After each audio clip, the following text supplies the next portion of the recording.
Well, g'day, Max here again. Welcome back to the shop. So today we've got a little one. It's one of those projects that you do that spawns another project. You've got to do this before you can do that, and you need to make this so you can make that and achieve that.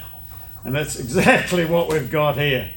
So we're building a set of low profile, relatively low profile machine lifting jacks. Now, due to the fact that our Dean Smith and Grace lathe, I cannot get my standard toe jacks under, we're going to build these to do the same job. And I've got another couple of other machines. When we go to re-level our Bridgeport, we haven't got much room to play with underneath it. So a fair while back, I was watching one of Tom Lipton's videos, and he had this really cool set of wedge jacks. So we're going to duplicate something along those lines. It'll be very similar, but some of the technicalities won't be there. You know, I'm not putting any bearings in it. It's only going to have a well, it's not a common use thing, so you'll see when we get to that part. So I'll show you what we've got. So I've just had a scavenge around and found some bits of material I think we'll be able to get our job out of. So basically we have a base plate, a top wedge, there's a link that joins these two together that pivots on either end, and in the middle there's a nylon block. So then it has another piece up the end and a threaded rod that pushes the nylon forward. The pivot retains the plate to the base plate, and the top plate then starts elevating and therefore jacking up your machine. So I've cut off some flat bar, 250 long and 300 long, 65 wide flat bar, 2.5 inch. It's just 6mm flat bar. Now, and then for our end stop, I've got it's a bit of 50 by 20 square bar. So we'll cut a couple of them off, drill and tap a hole in it for our pushing thread. Now for our nylon or whatever it's made out of wedge, all I could find, I've got these, got two of these blocks of this green stuff. Now these are a wear block out of some piece of machinery. Now I've been hanging on to these for years because I do want to make a couple of sets of V blocks, and that's why I've been hanging on to them. Say you've got something really delicate you want to hold, well that was my aim, and that's why I've been hoarding them. But I still have one more of these, so I guess if I sacrifice this, it's going to a good cause. So yeah, no idea what the hell this green stuff is, so fingers crossed. And then some 16mm rod, we'll cut a UNF thread up it, and these will be our pusher rods. So I think what we need to look at first is getting this material cut to length. We have to drill and tap a couple of 5/8 UNF holes in it. Then that will get welded to the end of our base plates.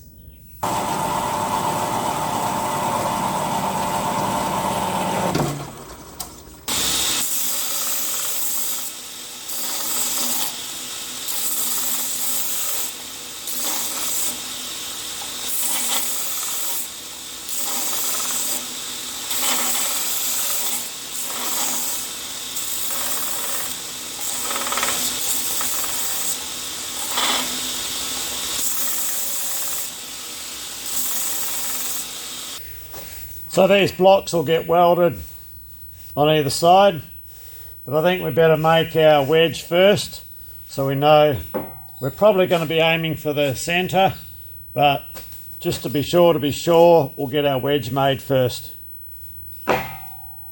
So I want to get rid of these beveled edges off our block of unknownium type material, and so we can establish a full width. So no idea, yeah, like what this stuff is, how it machines, so I guess we'll just poke the bear and see what happens.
Probably machine better with a slightly slower feed rate and a sharp cutter.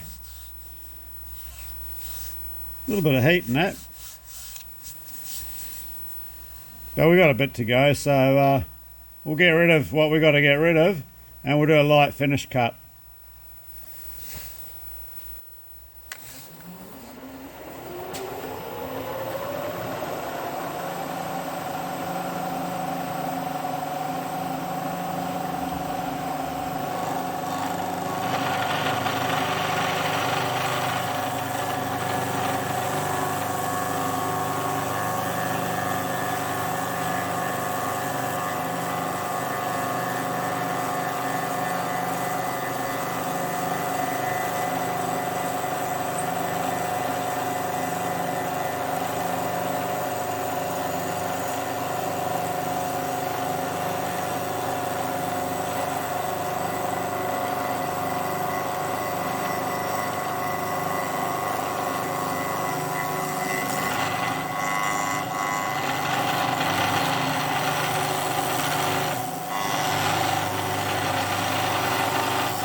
Not that bad.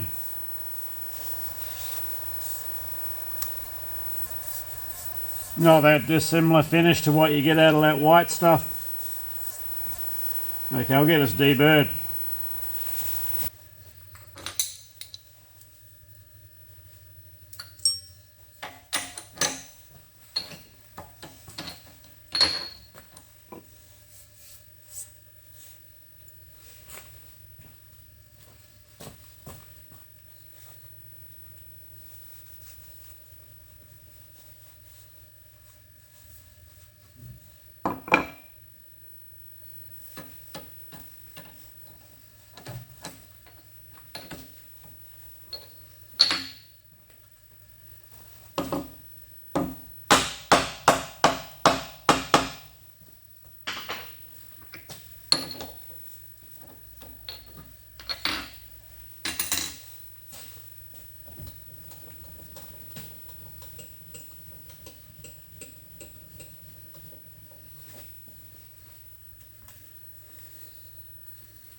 Just like cousin It's been in for a visit.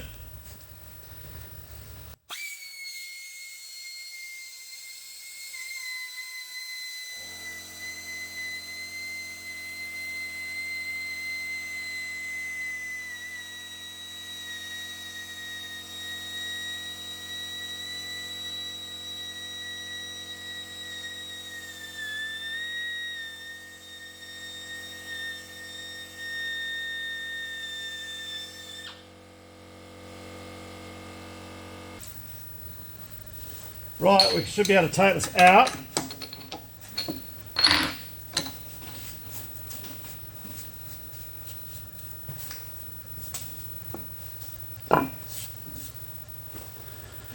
And figure out our lines for our wedge. Yeah, all this crap everywhere. I'll have to get my new way covers mounted up, hopefully this weekend. Well, we'll see if we can't cut this material into wedges on old shake, rattle and roll here.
All right.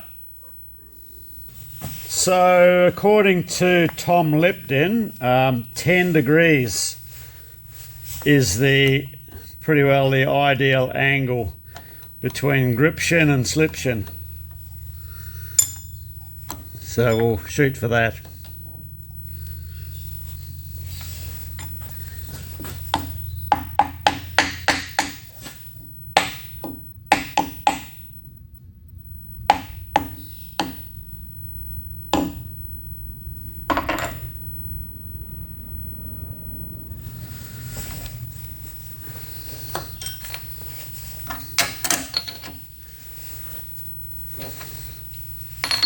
Well, you know, 10 degrees, give or take a bit.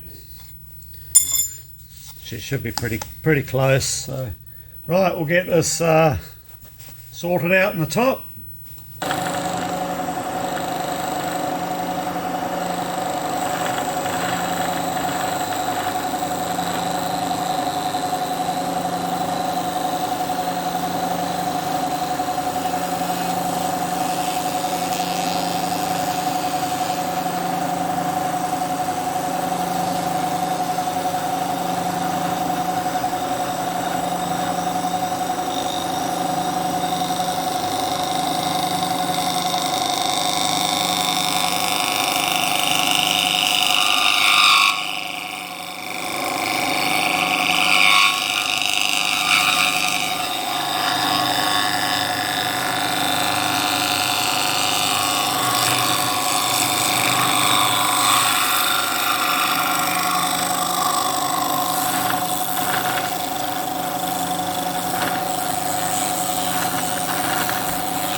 Not bad, but she gets a bit changy down here.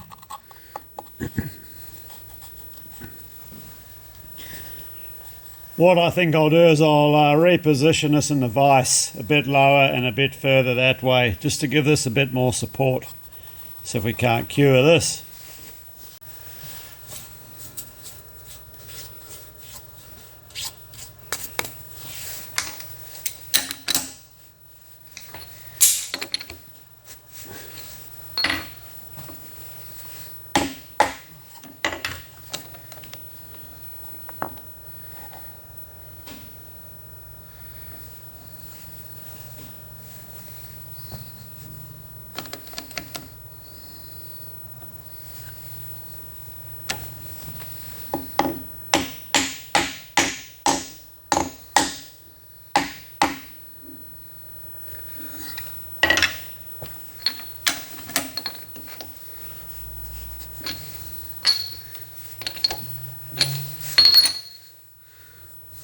We just take a super fine cut, we'll miss our jaws, and hopefully this bit here will have a bit more support.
Well, we went off camera there. There are Rustinox, Burr of the Week. Who's your daddy?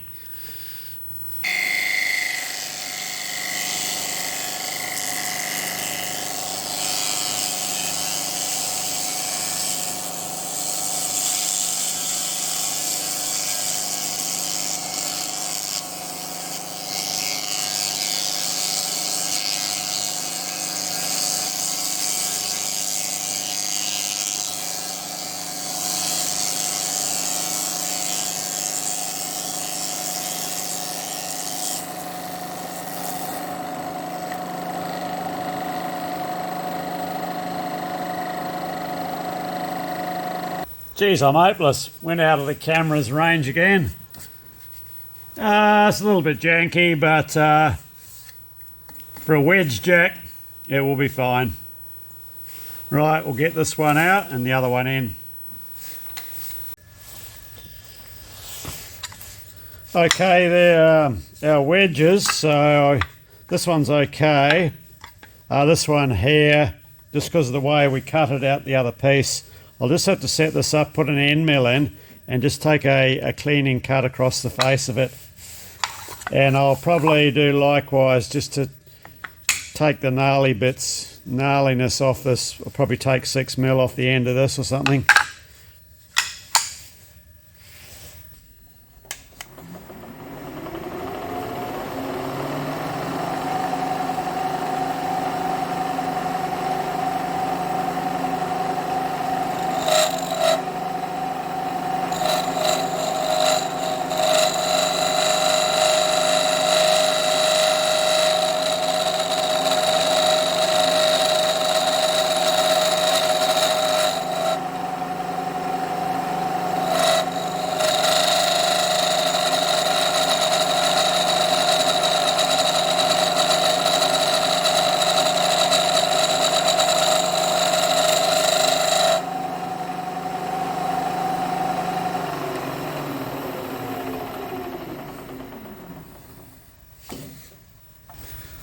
got it.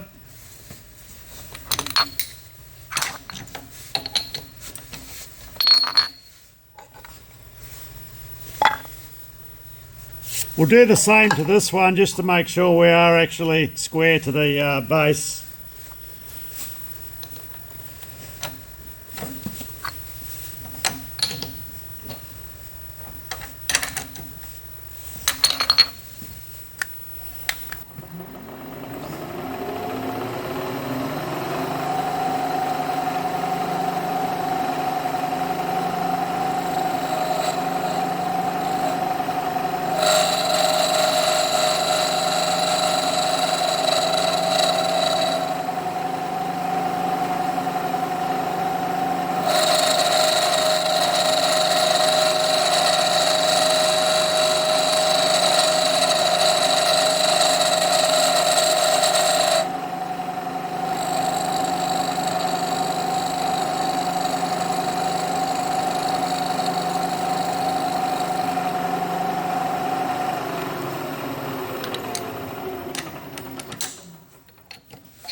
Feels good.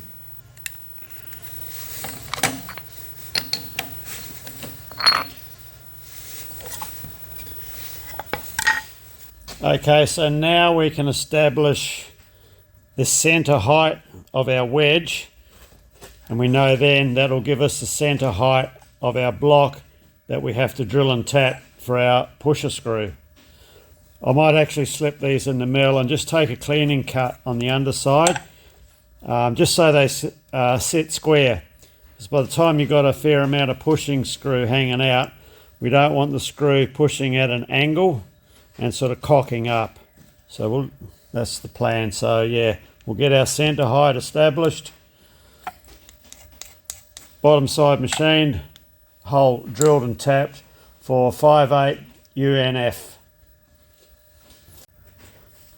And I'm using 5/8 UNF out of pure convenience because I've got some 5/8 rod, and I can also run those dies in my Coventry die head, and that way we can cut a long length of thread with no problems. Oh, and of course the fine thread is a better thread for pushing. More grunt with less rotational force required. I'll tell you what, I'm really enjoying the convenience of this smaller handle. Makes life very easy. You just got to be wary you don't get the two mixed up when you're looking at your job and not looking at your handles. Yeah. No, it's a great addition. I'd fully recommend something like this to any Bridgeport.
So I'm just going to lower the height of these so we're closer to the thickness of the top of our wedge.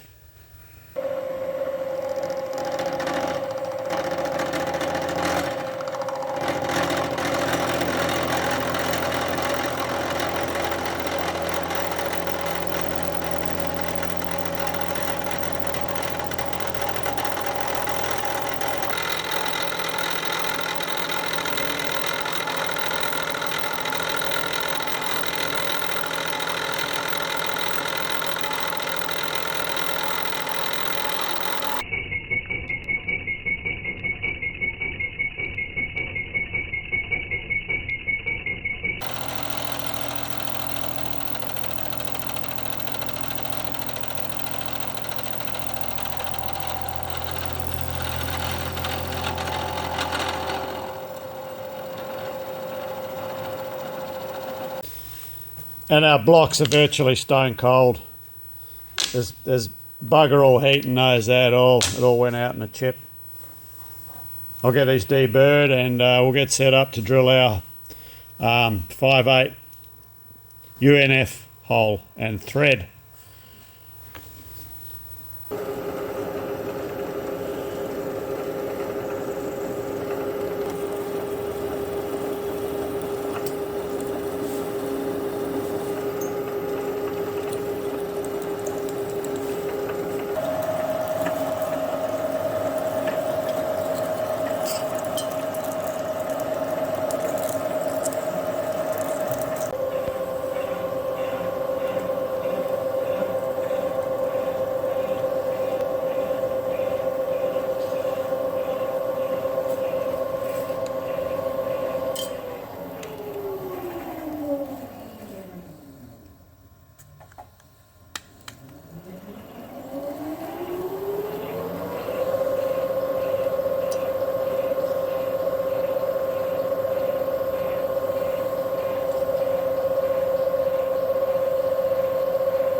These are going to be the retainer plates that attach to the rear of the wedge.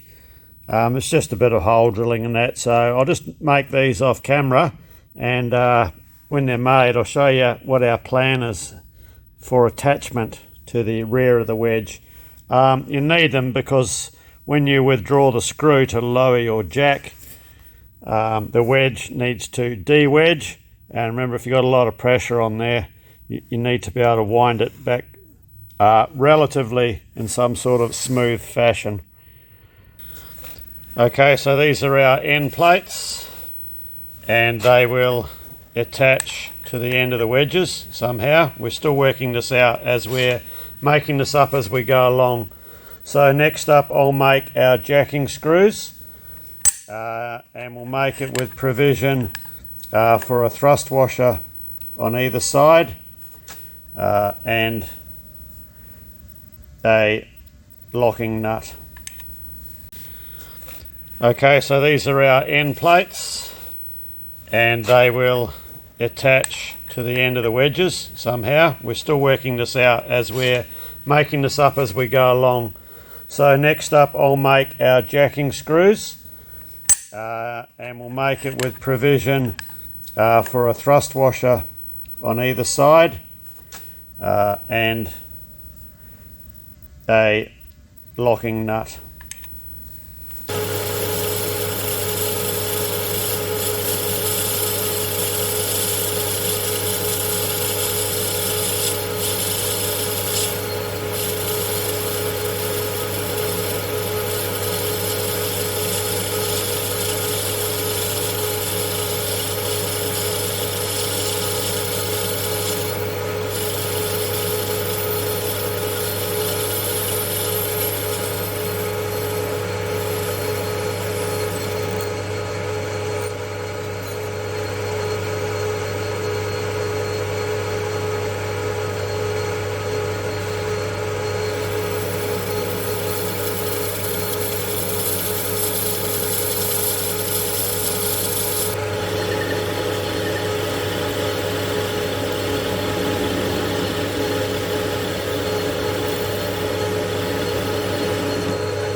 This will be for our 7/16 UNF thread on our pusher rod.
We've got about 2 thou to go on the thread, and more often than not this is the way I'll generally do it on a small thread like this.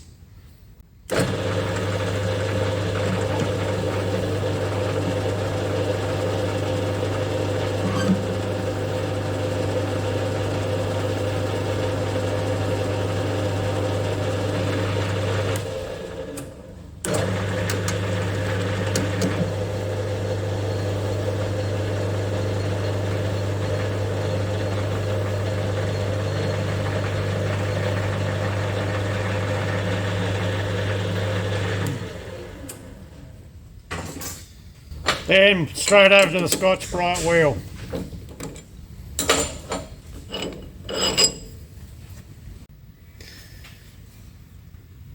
Quickest and easiest way to finish off a thread like this with no mucking around.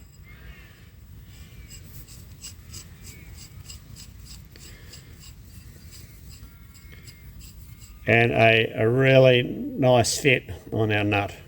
Okay, so now we've got to tackle the 5/8 UNF thread on the other end. So we have approximately 6 inches or 160 millimeters of 5/8 UNF thread to run down our pusher screw. So we're going to be using our Coventry die head, and this will be perfect for this sort of work. It's not your usual conventional setup, as I have it sitting in a tailstock chuck. For my smaller die head, I have this arbor that I made up which fits directly into the quill of the tailstock, but yeah, I still have to make a set of arbors up for my other die heads. So I'll crank this up and see how it goes. With a heap of cutting oil. Away we go.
Well, okay, I'll bring this one to a close here. I'm going to make it into 2 parts, and part 2 will directly follow part 1.